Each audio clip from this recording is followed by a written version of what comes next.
and good day from wherever you are. Welcome to another edition of SalesTV, the North American edition. Today, we're talking about the secrets of high impact messaging. I'm joined by David Priemer. David is the founder and chief sales scientist at Cerebral Selling. He's also author of the book, Sell the Way You Buy. David says people love to buy things, but they hate talking to salespeople. If we want to win the hearts and minds of our customers, we need to do things differently. David, welcome. Rob, it's great to be with you here. Thanks for inviting me. My pleasure. So please tell us a little bit about you, your journey into sales, and where you are today. Yeah, besides my made-up title of Chief Sales Scientist, you'd be surprised. A lot of people reach out and they're like, I've never heard of anyone with that title before. It sounds interesting. But yes, like many of you probably listening out there, I got into sales by accident. At the turn of the dot-com boom, I ended up joining a startup and ended up falling in love with sales. I was a research scientist. I love to learn. I love to, discover and unpack the secrets of the universe, so to speak. And I decided to apply that to the world of sales because I realized that sales was this amazing, nuanced profession that I ended up doing for, I'm going to, say yada, yada, yada, 20, some odd years. But I realized that when you tell someone you're in sales, you become the enemy, unfortunately. Like I said, people love to buy things, but they hate talking to salespeople. And so, I always was struck by so many of the things that we tell our teams to do and so many of the plays that we execute in the sales world are just things that if we stopped and thought about it, would just never work on us. Like, that's why people don't like talking to salespeople. And so I thought, well, is there a way that we could use our science and engineering skills to kind of unpack the pathways by which people make purchasing decisions to help people execute this amazing profession with the conviction and passion that it deserves? So that's kind of where it all came from. 4 startups later, 3 acquisitions. I couldn't think of anything better to do with the second half of my career than teach the art and science of modern selling. I'm so glad that you put it in that term, the art and science of modern selling. Mm-hmm. In your view, how much of it is art? How much of it is selling? Well, I sometimes say like it's neither. It's about like the why, meaning I could teach you a killer discovery tactic or a really great question or a really great objection handling, approach. But if you don't use the right tone, the right approach, like the right nuance to how you ask the question, how you follow up, and how you manifest enthusiasm and are curious, then that tactic will fall on deaf ears. And I remember there was a story that I tell in the book about how this is like a good example of a tactic that we used to teach our reps back at Salesforce. So my third startup was acquired by Salesforce, and I spent 5 awesome years at Salesforce, seeing how the sales machines were built, operationally and culturally at scale. I used to run small business sales for the Eastern US for Salesforce. And so we would have these great enthusiastic reps, and we would say, hey, you know what? There's a really great tactic that when a customer, let's say, starts objecting about the price, because at Salesforce, we were not the cheapest solution, right? Rob says, hey, look, David, I love your solution, but it's a little too expensive. We would use this reverse psychology tactic and basically say, well, hey, hey, Rob, maybe you should go and buy Microsoft, or maybe you should go buy that, or maybe you should do nothing, right? And it's meant to kind of, push you away and by virtue kind of hopefully draw you back in as you start giving reasons and rationale why maybe you wouldn't go with a competitor. But I was on the receiving end of an angry call from a customer who said, calls me up and says, David, what's going on? You're telling your reps that you don't want our business anymore? I'm like, hold on a sec. It's not that we don't want your business. What's going on? And when I went to the rep, what I realized the rep did was they used the tactics. So this is the art and science. They used the reverse psychology tactic. So Rob says, hey, David, we love your solution, but we can get Microsoft at half the price. And that rep said, well, why don't you just go buy Microsoft then? Right? But they said it in kind of like this offensive, jerky kind of way. And so I say, yes, like the science behind a reverse psychology tactic is sound, but the art is how you execute that tactic. And so I say, whether that tactic works or doesn't, you always have to ask yourself, like, why? Why did it work? Why did it not? So you know which side of the art and science you need to focus more on refining. So that leads me to question the sales training aspects of that, and how can we get better at the fundamentals of sales education? First, before we even talk about getting better at it, let me ask you, what do you see as the fundamentals of sales training and sales education? Basic things like how you describe what you do. When I say, Rob, like, what do you do at your company? What do you say? It's like, it's the simplest. I have an article I wrote. It's called How You're Messing Up the Easiest Part of Your Sales Playbook. When someone asks you, what is it you do? So foundational things like messaging, discovery, objections, objection handling, negotiation. I don't get too much into social selling or virtual selling or some of these, more modern, account-based, selling and so on. I don't focus as much on that because at the end of the day, the sales process is really a human interaction between two people. And sometimes we kind of get ahead of ourselves with getting into all these fancy tactics. Meanwhile, we don't really understand that the words that we use and how we say them to other people make a big difference. So that's really what I focus on in my practice. I actually worked at a startup once. They brought me in to build their sales enablement practice from scratch. And sales enablement for many is sales training. It is so much more, but this was a sales training focused role. And I was having a conversation with the VP of sales. And I said, I believe there are four key aspects of onboarding and ongoing training and development for the salespeople. And you are great at two of them, and you ignore the other two. I said, the four elements are your product and how you position it. And you do that very well. Your people know that very well. There's always room for improvement, but you've got that. Mm-hmm. And your systems, your CRM, your phone system, your all of the technology that you use to do the job day in and day out. They've got that. The other two areas where I want to really focus the onboarding and ongoing training and development are communication and sales, the practice of sales. He said, no, Rob, I don't want any of that. We hire them because they know how to sell. Is selling a one and done training kind of thing? Well, I think you know the answer to that question. Well, of course. But the challenge is that the world of buying has changed so much. Never mind in the last, I used to say this pre-pandemic. Oh, the world of buying has changed so much in the last 5 years with the advent of social media. Then there was a cosmic shift during the pandemic. And now we're living in a post-pandemic world where the world of buying and the way people kind of focus and purchase things now is way different than it was before. I have customers, clients who say, I don't know, like, we have this great business case, this killer ROI. Shit, maybe we even did a proof of concept where we installed our technology on the customer's website in their environment. We ran it and we brought them this pile of money and said, here, Rob, like, we made this for you. Now buy our product. And they still say no.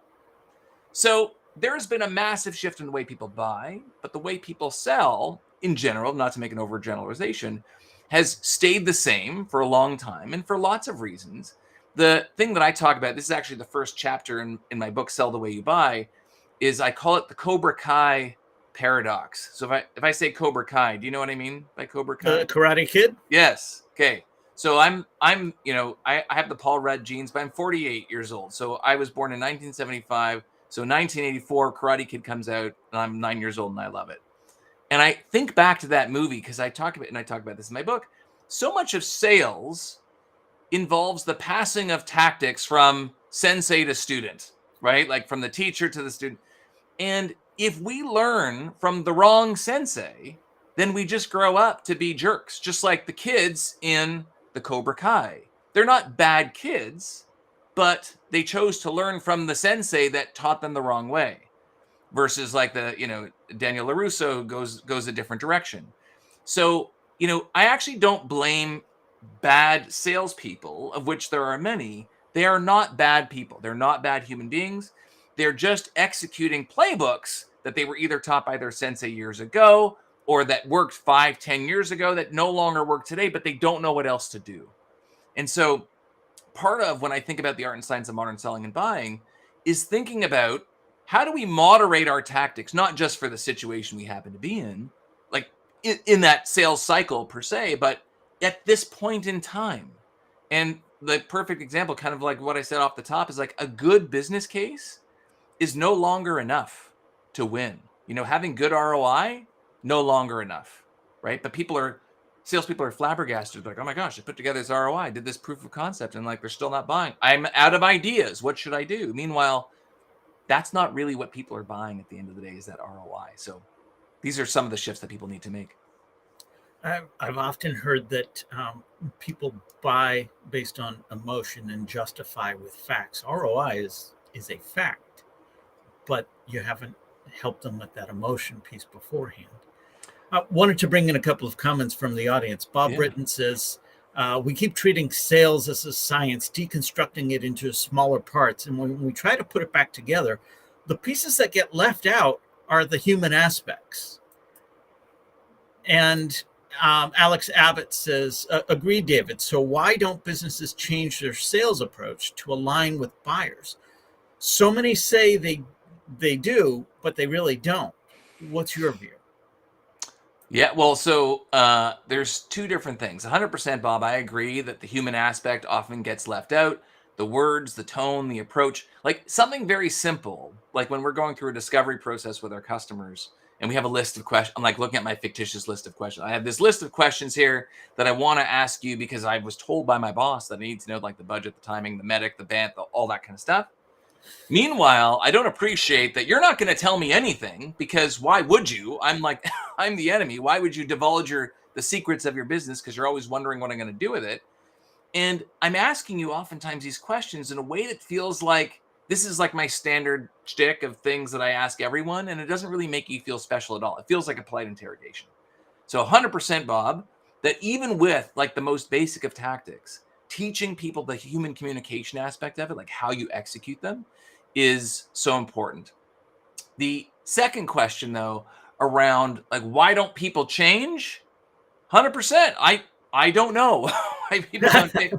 People in general have a status quo bias. Like something tends to work, so we keep doing it, and when it stops working, we still keep doing it because we think we know better, and we haven't sometimes seen how the landscape has changed. And one of the other references I actually give in the book as well, if people are familiar with the book The Matrix, I mean, Matrix shoot is like 24 years old now, but in The Matrix, at the beginning of the movie, Keanu Reeves is completely unplugged, right? But then as he goes through the movie into the end, he starts seeing the Matrix as like the ones and zeros. There's the patterns, right? Like there's the reactions, there's the emotional intelligence that in sales we sometimes fail to apply to our customer interaction. So, this rep who told the customer to just go buy Microsoft, when I approached the rep and I said, hey, like I got this angry, nasty call from the customer saying that they said you told them to go buy Microsoft. And his reaction was, isn't that what we were supposed to do? Like, I thought that was the training that we were supposed to say that, right? Like, shoot, okay, yeah, yes, those are the words or the implication, but that's not the tone. That's not the approach. So sometimes we just get too fixated on the tactic or the outcome or like the kind of the rigor, and we don't stop to think, is this even working? And what's like the nuance behind it? And that's actually why, so thank you, Alex, for the question. That's actually why I wrote Sell the Way You Buy, because the entire the second half of the book is tactics, like messaging, discovery, objection, tactic. The first half of the book is really understanding the pathways and mechanisms by which human beings make purchasing decisions, by what you make purchasing decisions, so you can align your sales motion like that. And the quick answer is we just don't stop to think about that enough. So Adam Gray shares with us, ROI proof is no longer enough. That's scary, he says. And you were just saying that we are selling based on those proof points and so on. That's not how people are buying or why people are buying. So why do people buy things? The number one thing, and I think it was mentioned earlier in the comments, people buy feelings 100% of the time. And we not only know this because, existentially, we know this because from scientific research, when individuals have suffered, for example, traumatic brain injuries, and the part of their brain that's associated with the expression of feelings is damaged, they can no longer express feelings and they can no longer make decisions. They don't know what signals to avoid. James Clear talks about this in Atomic Habits. He doesn't get into the science behind it, but that's the idea. So we buy feelings. So even though, Adam, the fact that proof or ROI is no longer enough is true, the question is, what are people really buying? Now, I'm not saying ROI has no place. When I have a very simple diagram, which I will, hand gesture to you now in Sell the Way You Buy. Imagine ROI is this little sphere. There's a bigger sphere that encompasses it, which is called value. And value is a subjective feeling. And here's the perfect example. If you ever put together a business case, if you're listening out there, if you're ever in a position to put together a business case for your customer, and what do? You say, okay, you're going to spend a whole bunch of money on this thing that I'm selling, and here's the case. If you buy this, it's going to save you this much time, money. It's going to increase all these things. I've made certain assumptions based on your business. I've done my research. I've done my homework, and I'm thinking, okay, great. I've crunched the numbers. This is going to give Rob an ROI, return on investment, which is an objective calculation of, let's say, 4 months, 6 months. This thing is going to pay back. And that's what comes out of the model. And then imagine now that you are the salesperson. And before you present this business case to the customer, you kind of step back and you think to yourself, you know what? I don't know if Rob's going to believe this. You know what? The ROI is good. It's a little aggressive. You know what? Here's what I'm going to do. I'm going to switch some of the variables. I'm going to make them a little bit more conservative. I'm going to reduce this number, that number, so the payback is now 12 months. You know what? I think that's more reasonable. I think Rob will buy into that. And I pause and I say, what the hell are you doing? Now, all of a sudden, you're tweaking the numbers to do one thing, to make the customer believe that what you said is going to happen is going to happen. That's the only thing that makes a difference, that matters as far as the ROI. I can put together cases all day long. The only thing that matters is whether you believe that thing that I said is going to happen is going to happen. And the last time I checked, belief is a subjective feeling, not an objective statistic. So that's why the ROI, the proof points, it's not enough. We need to more heavily lean on the feelings that customers are buying when they buy us. But it's not the feeling of the product itself necessarily, because as you had started and said, it's about feelings. I'm thinking back to the Salesforce and CRM model. Mm-hmm. And if I'm the customer, I don't have any feelings towards a CRM. I don't love it. I don't hate it. I feel nothing. Mm-hmm. So how would you then sell to me based on feelings about something I have no feelings about? 100%. Well, I'll tell you. So having worked at Salesforce for 5 years, and I train teams at Salesforce today, here's like an example.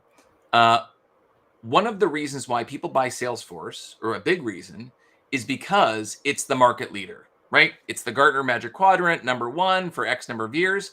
Does that mean it's the best? Does that mean that, it's the most easy to use, that it's the most cost effective? No, it doesn't mean that. It just means #1. So for the customer who says, you know what? No one ever got fired for buying IBM, right? What does that mean? It doesn't mean IBM has the best solution. It just means that I'm not going to lose my job over this decision. So I'm willing to pay more money for a product that may not even be the best because it's the safest. So when you think about what am I buying, I'm buying the feeling of safety and security. I have, my Salesforce client, they tell me that, for example, sometimes they will win deals with high growth startups because those startups want to appear to their investors that they are buying first-class grade A technology to run their business. And they like the fact that, by buying Salesforce, they get to tell that story, right? So it's not the CRM is good or bad or whatever it is. Like maybe it's good, but it's the feeling that comes along with it. The same way that I could argue that if I said, hey, you know what, you could go buy like the big guys, but the reason you're going to invest in my product or service, even though we're like this little boutique shop here, is because we're going to give you outstanding customer service. We're going to give you input into the product roadmap. We're just down the street. You can speak to someone when you call. And I even have like mid-sized software companies that say one of the reasons why people would buy us over, for example, Intuit, and Intuit sells a lot of, products like QuickBooks and so on, is because when you call us, you can get someone on the phone, right? The experience is the product. And when you're buying us, you're buying all of those feelings that come along with it. So the reality is, if I'm a vendor and I can tap into the things that are important to you from an emotional perspective and sell you those things, conversion rates will increase. And again, this is not like, I want to get out of this space of here's what I do, or here's what I did, here's what you should do. I want people to prove to themselves that this is not like my opinion. This is like scientific fact with research and data to back it up, because otherwise we end up with Cobra Kai tactics. That's what I refer to them as, where it's just, here's what worked for me. But if we understand these pathways of what people are buying, the feelings and so on, conversion rates will increase. We'll be able to execute with more conviction, and you'll be able to better serve our customers. So that's how the whole feelings weaves into the story. So I understand better that feelings part and that safety. Nobody ever got fired for IBM. I teach that to my marketing class these days, and that's an expression older than me. So they look at me like I have three heads. But I understand, for somebody who's concerned about safety and job security, that would be a decent approach. How do I know what feelings matter to them? How do I, as a salesperson, discover the values that are most important to them? I mean, I could directly ask, but I don't even think they overtly know sometimes. Yeah. Well, so this is the thing, right? Hopefully, as a salesperson, you're not operating in a vacuum. Like sometimes I don't have to guess what's going on in your world. Like, even though I want to do discovery and understand that, my job involves speaking to people like you every day, over and over again. So not only have I uncovered what those pains are across the industry from speaking to a lot of people, but I have learned how to tap into a tactic or approach I refer to as like the unknown unspoken. Meaning, these are problems or feelings that you have because I'm the doctor. I see patients like you all the time.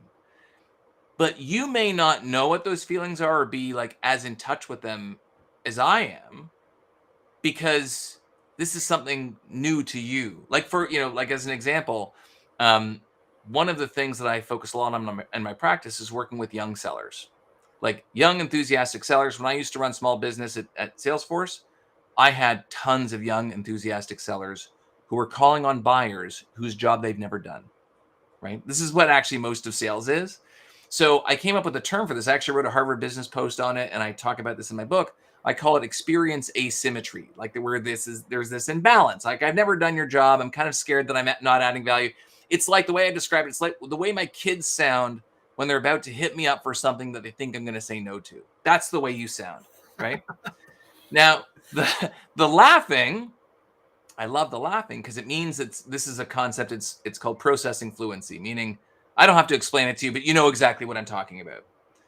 Now, when I describe this to a sales leader, and of course, like what I do is I help sales teams, I train their teams in some of these tactics, right? So I say, do you ever listen to your reps on the phone? Do you ever hear, don't pay attention to the words, but you ever hear like the fear in their voice, the fact that it sounds like a kid asking a grown-up for something I think they're going to say no to? And all of a sudden, this kind of look comes over their face, and they're like, oh my gosh, yes. Like either, yes, you realize that you have that problem, but no one's ever really put it quite that way before, and now you get it, right? This is a very powerful tactic I refer to as assumptive priming, which is where like I bring the problem to you because this is what I see every day, right?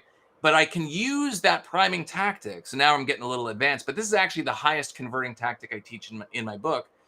I can use that tactic to give you like a menu of problems that you are likely experiencing based on my interactions with people just like you. And the problems are specific, they're nuanced, they're well understood. And when I give you this menu, chances are, like, and I say, like, are you seeing any of these things? Like, I'm not assuming you have them, but I'm injecting them into the conversation to see if you bite. So this is a great way, rather than asking someone, oh, hey, like, what problems are you having? I'm going to bring some problems to you. And it's a calculated risk, because if you don't have any of these problems, then we may not be in business, right? But if I'm a salesperson and I don't know the problems that you experience every day, then why am I doing this? Like, the people that sell me things, and so if you want to sell me something, here's the trick. As a solopreneur, I spend lots of time in my business doing things that I have no business doing, that I should really hire someone else to do, right? And if you came to me and you whispered quietly in my ear, you said, hey, David, I work with tons of solopreneurs like you who tell me that they are stuck doing tons of things in their business. They know they have no business doing, but they just don't know who to hand it off to, right? I'd be like, take my money, whatever it is, right? So being able to kind of tap into the psyche of what people are focused on in your industry, like, it shouldn't be like what's keeping you up at night? And that's part of the way that we add value as sellers, is to say, look, I work with dozens of companies just like you. I'm glad you liked it there, Adam. I work with dozens of companies just like you. And here are the things that I hear. But the things that I hear have to be detailed, nuanced, sometimes unknown or unspoken. It can't be, oh, people are trying to do more with less, or people are trying to, like, get really great service at low fees. Like, that anyone's going to say that, right? If you want to see me as a seller or someone who's adding value, you expect me to bring a certain amount of expertise and nuance to the conversation. And by the way, like, even with a young salesperson, there are ways of injecting them with these kinds of conviction-based tactics. So that's the secret. Understand your audience and speak to some of the things that are ailing them before they even verbalize what's ailing them. That can be powerful. And by the way, like, it's not just verbalize. If I ask you, what are you focused on or what your problems are, you won't tell me these things. And not because Right. you're withholding the information. It's just that you're not in tune enough with them. Bob's asking here, are we talking about imposter syndrome? Like, a little bit, but it's a lot about the manifestations of that imposter syndrome, fueled also by the tactics that we arm our reps with in the field. Like, often we say, like, go give the, like, and again, I'm going to pull out Ricky Bobby and say, with all due respect to our friends in marketing, oftentimes when there's a challenge with how reps are executing in their sales motion, I say, can you just send me the slides? Like, when your reps go out and they give a presentation to someone, like a first call, can you send me the slides that you arm them with to go have that discussion? And oftentimes the slides are horrible. They're very product centric. They're very us centric. And the reps know no different. They're like, oh, like, we have an awesome product and we should be talking about it, and, like, how we can help. And here's our logo list. And, like, customers don't give a crap about that yet, right? So there's an element of, yes, imposter syndrome, but it's enabled, like, with a lowercase e, by the tools that we give people, everything from, discovery checklist to first call decks. It makes them kind of feel like they have everything together, even though they don't. So I'd say it's a little worse than imposter syndrome. Yes, Bob, it is that bad. But look, the reality is, like, selling is hard. If selling was so easy, we would be paying high school students minimum wage to do it, and not very smart, educated people millions of dollars a year to be able to do it effectively, right? Like, this is a hard, deceptively hard job. David, this has been great. Thank you so much. How can people get in touch with you? How can they learn more? Yeah, well, I give away too much stuff for free. So if you find cerebralselling.com is my website. I have tons of articles, videos, YouTube channel by the same name. You can find me on LinkedIn. Feel free to hit me up. I'm always happy to chat and friendly. And my book is called Sell the Way You Buy, and you can get that on Amazon or anywhere you buy books. Fantastic. David, thank you very much. To our audience, thank you for your questions. Thank you for your participation. This has been another edition of Sales TV, the North American edition. Until next week, have a good day, everyone.